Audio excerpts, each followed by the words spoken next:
Kali ini saya ingin memberikan pandangan tentang isu pesawah. PN menawarkan sanggup memberi RM3,000 per tan metrik sekiranya PN memerintah. Dan saya dengar juga bahawa kerajaan Madani menyatakan kesediaan untuk menaikkan lagi daripada RM1,500 kepada RM2,000 per tan metrik. Isunya bukan pada ringgit sahaja.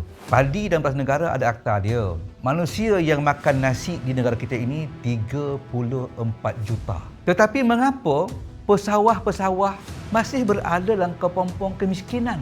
Sebaliknya, mereka yang makan babi di negara kita tak ramai. Bukan 34 juta. Cuba lihat penternak babi. Kaya raya.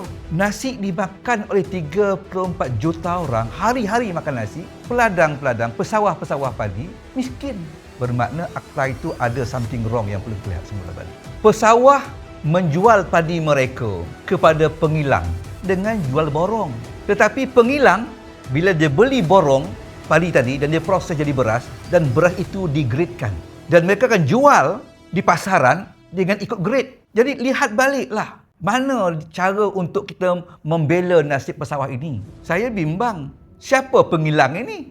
Pengilang ini kalau tycoon, maka di sinilah tycoon kaya raya. Mengapa berlaku demikian dan bagaimana untuk kita menjadikan pesawah ini melihat menanam padi adalah satu peluang bisnes negara yang besar. Pertama sekali cadangan saya ialah hendaklah kerajaan memperkasakan semaksimal mungkin fungsi MADA. Sebab apa yang saya baca, bajet negara kepada MADA 1 tahun hanya 1 bilion untuk menguruskan, membantu pesawah-pesawah untuk mengeluarkan padi, akhirnya menjadi beras, dimakan oleh 34 juta. Bagi saya, tidak adil. Sebab apa tidak adil? Bagaimana kerajaan sanggup memberikan kepada Pulau Pinang untuk membina LRT di Pulau Pinang? Berapa? 17 bilion. Tidak logik. Ini lihat balik. Sepatutnya pada pandangan saya, bukan 1 bilion.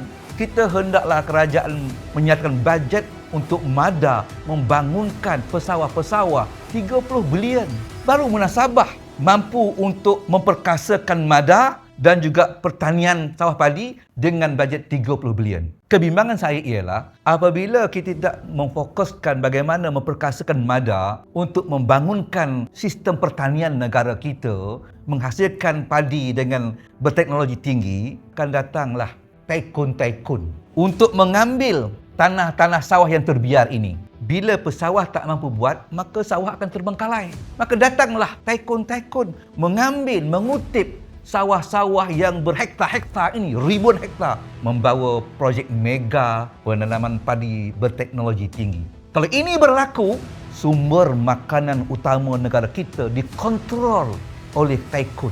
Apabila sumber makanan asasi negara yang dimakan oleh 34 juta rakyat Malaysia ini dikontrol oleh tycoon, saya tak boleh bayangkan bagaimana keadaan hidup kita di masa akan datang. Oleh itu, saya melontarkan pandang ini supaya kerajaan melihat semula balik, bukan pada angka 1,500 per tan metrik, bukan pada angka 2,000, bukan pada angka 3,000. Lihat semula balik bagaimana fokus, bagaimana untuk kita memperkasakan MADA supaya MADA ini mendapat bajet yang besar 30 bilion setahun untuk dia memajukan projek tanam padi secara mega dan berteknologi tinggi. Ini pandangan berjasa.